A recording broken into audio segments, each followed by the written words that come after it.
안녕하세요. 방콕에서 부동산 에이전시 운영 중인 고마저씨입니다.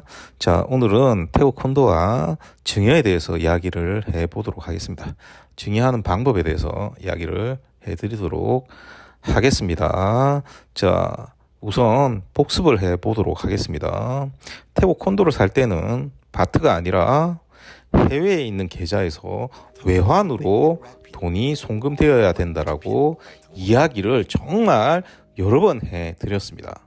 그러니까 바트로 콘도를 사면 여러분도 쉽게 얘기를 해서 개인 소유권이 나오지 않습니다. 지금 얘기하는 해외에서 송금이 되어야 개인 소유권 이전이 될 수 있는 콘도는 엄밀히 얘기하면 프리홀드 콘도입니다. 그런데 가끔씩 푸켓 같은 데서 거기 사시는 분들도 이 부분 헷갈려서 연락이 오는 경우가 있습니다. 그래서 자기는 바트로 샀는데 분명히 토지청에 가서 뭔가를 받았다 이렇게 얘기를 합니다. 그건 뭐냐 하면 프리홀드가 아니고 리스홀드입니다. 이거는 개인 소유권이 인정되는 게 아닙니다. 이거는 말 그대로 30년 연장해서 60년 90년 이런 식으로 엄밀히 말하면 빌리는 형태가 되는 거죠. 요거는 상세하게 설명하려면 엄청나게 길지 않습니까? 그래서 제가 이 설명해 놓은 영상이 있습니다. 그 영상을 참고해 주시면 좋겠고요. 그래서 그때 바트로 사고 받은 건 개인 소유권 이전 증서 짜노시 아닙니다. 리스 계약서라고 하면 좀 그렇고요. 리스 확인서라고 보시면 됩니다. 그래서 그거는 다르다는 거 여러분들 아셔야 됩니다. 그리고 이 리스홀드를 사도 되는 지역이 거의 없습니다. 거의 뭐 한 군데 정도밖에 없습니다. 태국 전체에서. 방콕도 아니고요. 자, 그 부분도 제가 설명을 해드렸습니다.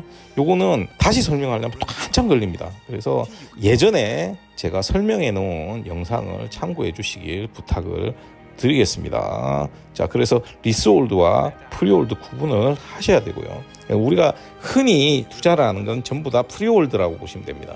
그래서 이 프리홀드 투자를 할 때는 반드시 자금이 해외에 있는, 그러니까 태국 밖에 있는 계좌에서 외환, 그러니까 바트가 아닌 다른 나라 돈으로 태국으로 송금이 되어야지만 됩니다. 자, 그런데 여기서 중요한 게 뭐냐면 이렇게 송금할 수가 있습니다. 예를 들면 아버지 이름이 홍두깨고요. 홍두깨 명의의 계좌가 있습니다. 그래서 이 계좌에서 돈을 붙이는데 계약은 홍두깨의 아들인 홍길동으로 해도 됩니다. 계약을 홍길동으로 하고 송금되는 계좌는 아버지 홍두깨 계좌에서 돈이 송금이 돼도 상관이 없습니다. 여기서 형식이 좀 필요한데 그 형식만 넣으면 상관이 없습니다. 그러니까 A 계좌에서 돈이 보내지는데 B 명의로 살 수가 있습니다. 자, 그러면 엄청 좋다라고 생각하시는데 여기서 함정이 있습니다. 외환을 보내야 되지 않습니까?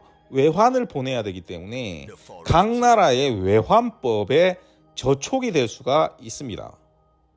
그래서 미국 같은 데서는 전혀 저촉이 되지 않습니다만, 어차피 그날은 달러를 쓰지 않습니까? 실제로 저촉이 되지 않습니다만 한국에서는 이게 불가능합니다. 한국에서는 은행에서 계약서를 받고요. 이 계약서를 전부 확인해서 그 계약자의 명의로 된 통장에서만 돈이 나가야 됩니다. 그러지 않으면 증여세를 물고 나가야 됩니다. 그러니까 한국에서는 이 방법을 쓰는 게 불가능하다 이렇게 생각하시면 됩니다. 하지만 예를 들어서 내가 미국 시민권자다. 그래서 미국에 통장을 가지고 있다. 시민권자가 아니라도 통장을 가지고 있다. 그러면 내가 미국에 재산이 있어서 아들 이름으로 태국에 콘도를 사주겠다. 가능합니다. 그러니까 아버지 이름에서 아들 명의로 콘도를 사는 게 가능하고요. 아들 이름에 계좌가 있으면 아버지 이름으로 엄마 이름으로 콘도를 사는 게 가능합니다. 자, 그런데 원래는 한국 국적이라고 하면 해외에 계좌가 있어서 돈을 마음대로 내가 보낼 수 있다 하더라도 실제로는 신고를 해야 됩니다. 그런데 세금 많이 내실 분은 신고를 하셔도 되는데 이 신고하는 사람 아예 없겠죠. 없을 겁니다. 그래서 다른 나라 사람들도 이렇게 많이 이용을 합니다. 그래서 외국인들이 방콕 그리고 태국의 콘도 투자를 많이 하는 이유 중에 하나도 바로 이 증여 부분이 쉽기 때문입니다. 다만 앞에도 말씀드렸듯이 각국의 외환법에 저촉을 받기 때문에 한국 같은 경우는 한국의 계좌에서 돈을 보냈을 때는 이 방법을 쓰는 게 불가능합니다. 한국은 예를 들어서 주거용이 아니라 투자용으로 콘도를 살 때는 부부 공동 명의로도 돈이 안 보내집니다. 주거용으로 산다 하더라도 서류가 굉장히 복잡하기 때문에 부부 동반 명의로 사기가 굉장히 까다롭습니다. 그래서 이 부분은 대부분 그냥 한 사람 명의로 사고 다른 방식으로 와이프 분의 권리를 만들어주는 형태를 띱니다. 이 부분은 저희 고객들은 전부 다 아실 겁니다. 어떻게 하는지. 자, 그래서 여러분들이 잘 아셔야 되는 게 태국 콘도법에서 증여를 하는 게 굉장히 쉬워서 외국인들이 많이 투자하는 이유가 되지만 한국에서 돈을 보낼 때는 불가능하다. 이렇게 보시면 되겠습니다. 그래서 만약에 여러분들이 해외에 계좌를 가지고 있고 그 계좌에서 자유롭게 돈을 보낼 수 있다. 그러면 여러분들이 다른 사람 이름으로 또는 자녀 이름으로 증여를 하는 게 굉장히 간편하다. 이렇게 생각을 하시면 되겠습니다. 제일 중요한 건 뭐다? A 명의의 계좌에서 돈을 송금을 하면 B 명의로 콘도를 살 수 있다. 이게 핵심 포인트다. 이렇게 생각하시면 되겠습니다. 자, 오늘은 좀 간단한 내용으로 이야기를 했고요. 이외에 이제 제가 여러분들한테 얘기를 해드릴 내용이 있는데 아직까지 공지사항은 아닌 것 같고요. 건설사에서 요청이 와서 제가 팔고 있는 특정 콘도 방문 코스를 한번 만들어 볼까 하고 있습니다. 건설사가 요청을 하니까 하는 게 좋겠죠. 그런데 조금 고민이 있습니다.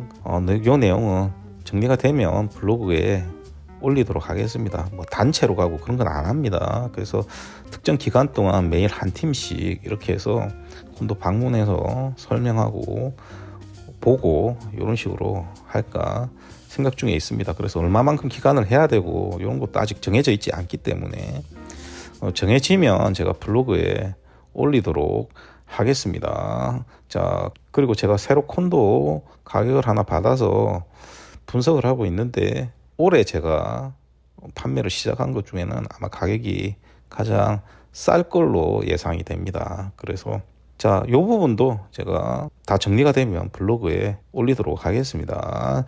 오늘도 들어주셔서 대단히 감사드리고요. 이상 저는 방콕에서 고마저씨였습니다.